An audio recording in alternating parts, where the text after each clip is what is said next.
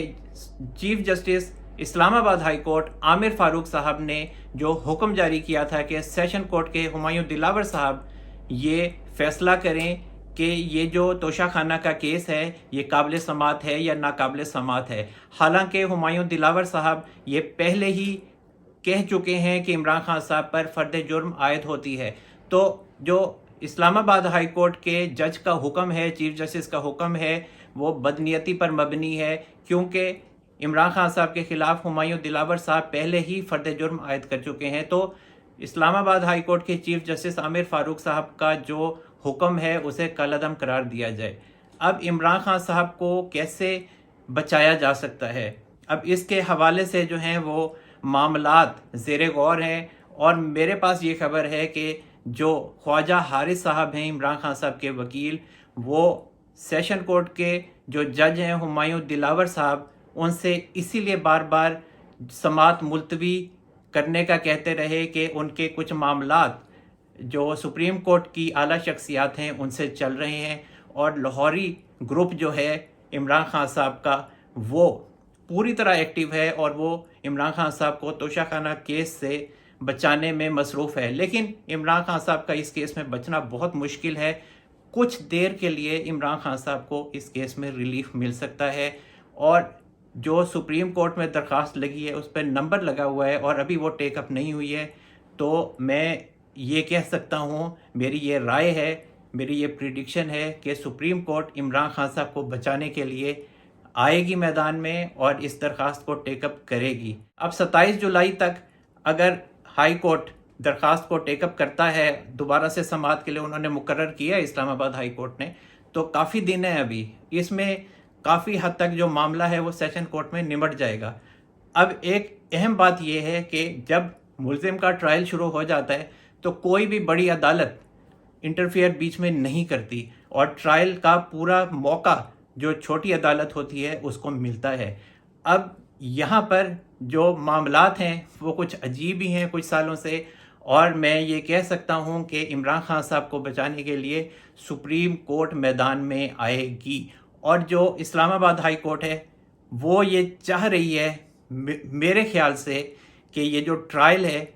یہ تیزی سے چلے اور جو قانونی طریقے سے چلے، جو سیشن کورٹ میں اس ٹائم چل رہا ہے۔ تو سیشن کورٹ کو پورا موقع مل رہا ہے عمران خان صاحب کے خلاف توشہ خانہ کیس میں کہ وہ بھرپور طریقے سے، قانونی طریقے سے ٹرائل کو چلائے، اور اب سپریم کورٹ کا دیکھتے ہیں کہ عمران خان صاحب کے حوالے سے وہ کیا کردار ادا کرتے ہیں۔ ایک اور اہم کیس جو سپریم کورٹ میں لگا ہوا ہے اور وہ ملٹری کورٹس میں سویلینز کے ٹرائل کے حوالے سے ہے، اور چیف جسٹس عمر عطا بندیال صاحب نے اپنے 6 رکنی بینچ کی ساتھ اس کی سماعت کی ہے کل، اور بڑے دلچسپ صورتحال وہاں پیدا ہو گئی ہے، اور اس کا جو تحریری حکم نامہ ہے کل کی سماعت کا وہ بھی جاری ہو گیا ہے، اور تحریری حکم نامہ جو ہے وہ چیف جسٹس عمر عطا بندیال صاحب نے تحریر کیا ہے، اور انہوں نے کہا ہے کہ جو اٹارنی جنرل عثمان منصور عوان صاحب ہیں انہوں نے یہ یقین دہانی کروائی ہے کہ جو بھی ملزمان 9 مئی کے واقعات میں ملوث ہیں ان کے خلاف ابھی ملٹری کورٹس میں ٹرائل کا آغاز نہیں ہوا، اور جو عثمان منصور عوان صاحب ہیں انہوں نے کچھ وقت مانگا ہے کہ جو رائٹ آف اپیل ہے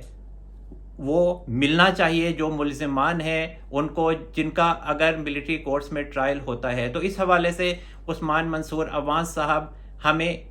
جو ریلیونٹ اتھارٹیز ہیں ان سے پوچھ کر بتائیں گے۔ اب بہت سے لوگوں کا یہ کہنا ہے کہ جو سماعت ہے ملٹری کورٹس میں سویلینس کے ٹرائل کے حوالے سے وہ غیر معینہ مدت کے لیے ملتوی ہو گئی ہے۔ ایسا بالکل نہیں ہے، جو ملٹری کورٹس میں سویلینس کے ٹرائل کے حوالے سے سماعت ہے وہ 1 اگست تک ملتوی ہوئی ہے۔ 1 اگست کو دوبارہ اس کیس کی سماعت ہوگی، اور جو تحریری حکم نامہ ہے اس میں مزید یہ کہا گیا ہے کہ جو بھی ملزمان ہیں اور ان کا اگر ملٹری کورٹس میں ٹرائل ہوتا ہے تو ان کو اپنی مرضی کا وکیل کرنے کی اجازت ہوگی، اور عثمان منصور عوان صاحب نے اس بات کی یقین دہانی کروائی ہے۔ مزید یہ کہ عثمان منصور عوان صاحب نے اس بات کی بھی یقین دہانی کروائی ہے کہ جو ملزمان ہوں گے جن کا ٹرائل ہوگا ملٹری کورٹس میں، ان کے ٹرائل کے دوران ان کی فیملی وہاں پہ موجود ہوگی اور ان کی لیگل ٹیم بھی وہاں پر موجود ہوگی۔ مزید یہ کہ عثمان منصور عوان صاحب نے ابھی تک یہ بھی یقین دہانی کروائی ہے کہ جو بھی 9 مئی کے واقعات میں لوگ ملوث ہیں ان کے خلاف سزائے موت کی دفعات یا عمر قید کی دفعات شامل نہیں کی گئیں، اور عثمان منصور عوان صاحب نے یہ بھی یقین دہانی کروائی ہے کہ ملٹری کورٹس میں جن ملزمان کو ملٹری کورٹ سے سزا ہوگی اس کی پورے طریقے سے ایک ریزننگ دی جائے گی کہ ان کو کس بنا پر اور کس کیس میں کس وجہ سے سزا ہوئی ہے۔ اور جو چیف جسٹس عمر بندیال صاحب ہیں انہوں نے ایک طرح کا حکم جاری کیا ہے، اور وہ یہ ہے کہ جو بھی ٹرائل ہوتا ہے ملٹری کورٹس میں سویلینز کا، اس کے حوالے سے اس ٹرائل کے شروع ہونے سے پہلے سپریم کورٹ کو آگاہ کیا جائے گا۔ یہ بڑی عجیب سی بات ہے۔ اور ایک اور بات بھی چل رہی ہے، وہ یہ چل رہی ہے کہ جب ملٹری کورٹس میں سویلینز کا ٹرائل ہوگا تو اس کے لیے کسی ریٹائرڈ جج کو رکھا جائے گا مانیٹرنگ کے لیے، کہ جو ملٹری کورٹس میں سویلینز کا کسی ملزم کا ٹرائل ہوتا ہے وہ یہ ریٹائرڈ جج کو بتا سکے کہ اس کا یہ ٹرائل ٹھیک ہو رہا ہے یا نہیں ہو رہا۔ تو یہ بھی سہولیات اس دفعہ ملنے والی ہیں۔ اور دیکھیں عمران خان صاحب کو بچانے کے لیے سپریم کورٹ کو کیا کیا پاپڑ بیلنے پڑ رہے ہیں۔ تو اب میں نے آپ کو پہلے بھی بتایا تھا کہ ملٹری کورٹس میں سویلینز کے ٹرائل کا جو معاملہ ہے سپریم کورٹ بھرپور طریقے سے عمران خان صاحب کو ریسکیو کرے گی، اور وہ ریسکیو کر رہی ہے۔ اور جو رائٹ آف اپیل ہے وہی سب سے بڑی وجہ ہے کہ اگر فرض کر لیں عمران خان صاحب کا ملٹری کورٹس میں ٹرائل ہوتا ہے، ان کو سزا ہوتی ہے، تو ایک مضبوط طریقے سے وہ اپیل دائر کر سکتے ہیں ہائی کورٹ میں اور سپریم کورٹ میں، اور پھر عمران خان صاحب کو وہاں سے ریسکیو کیا جائے۔ لیکن اگر چیف جسٹس عمر بندیال صاحب 16 ستمبر تک چلے جاتے ہیں تو پھر عمران خان صاحب کو بچانا خاصا مشکل ہو جائے گا، عمران خان صاحب کا بچنا بہت مشکل ہو جائے گا۔ اور عمران خان صاحب کے خلاف پہلے ہی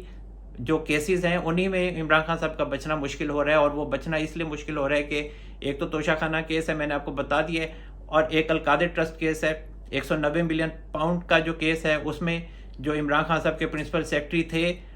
اعظم خان صاحب، اور انہوں نے سائفر کے معاملے میں عمران خان صاحب کے خلاف جو ہے وہ سٹیٹمنٹ دیا ہے 164 کے تحت، اور وہ مجسٹریٹ کے سامنے انہوں نے اپنا بیان قلم بند کروایا ہے۔ اور اب جو اعظم خان صاحب ہیں وہ 190 ملین پاؤنڈ کے کیس میں عمران خان صاحب کے خلاف نیب میں پیش ہوئے ہیں، اور وہاں انہوں نے عمران خان صاحب کے خلاف گواہی دی ہے، اور ان کا کہنا ہے کہ جو کابینہ تھی اور 190 ملین پاؤنڈ کا جب معاملہ آیا تو اس کی سمری جو ہے وہ شہزاد اکبر صاحب کی سربراہی میں ان کی معاونت میں تیار ہوئی، اور پھر اس کے بعد جو کابینہ میں معاملہ آنا تھا اس سے پہلے وہ سمری جو ہے وہ عمران خان صاحب اور شہزاد اکبر صاحب میں ڈسکس ہوئی، اور جو شہزاد اکبر صاحب ہیں وہ پیسوں کے معاملے میں بھی عمران خان صاحب سے ہدایات لیتے رہے۔ اب اعظم خان صاحب خود بھی تو بیچ میں شامل تھے نا، اب اعظم خان صاحب وعدہ معاف گواہ بن گئے ہیں تو وہ ایک الگ بات ہے، لیکن یہ سارے لوگ ہی شامل تھے بیچ میں۔ اب عمران خان صاحب کو صرف ٹارگٹ کیا ہوا ہے، تو اب آگے آنے والے دنوں میں مزید جو کیس ہے، جو القادر ٹرسٹ کیس ہے جو نیب میں لگا ہوا ہے، اس میں بھی دیکھیں جو القادر یونیورسٹی ہے اس میں تقریباً 30 سے 35 اسٹوڈنٹ تھے، اور کوئی ایک آدھ کلاس ہوتی تھی وہاں پہ۔ اب وہ معاملہ بھی ختم ہو چکا ہے، اور جو وائس چانسلر صاحب ہیں وہ کراچی کی کسی یونیورسٹی کے جو ہیں وہ اب وائس چانسلر بن چکے ہیں۔ تو یہ عمران خان صاحب کے خلاف جو سکینڈلز ہیں اور جو معاملات ہیں، پھر وہ عدت کے دوران نکاح والا معاملہ ہے، وہ بھی اوپن اینڈ شٹ کیس ہے، اس پہ بھی فیصلہ ہو سکتا ہے، اس میں بھی عمران خان صاحب 62(1)(f) کے تحت نائل ہو سکتے ہیں۔ تو یہ جو کیسز ہیں ان میں عمران خان صاحب کے گرد جو گھیرا ہے وہ تنگ ہو رہا ہے۔ ایک اور اہم معاملہ اس کو بھی ڈسکس کر لیتے ہیں، وہ بھی میں نے آپ کو اپنے ویلاگ میں پہلے ہی بتا دیا تھا اور اب وہ ہونے جا رہا ہے۔ وہ یہ ہے کہ جو کوئٹہ کے ایک وکیل تھے اور انہوں نے عمران خان صاحب کے خلاف آرٹیکل 6 کے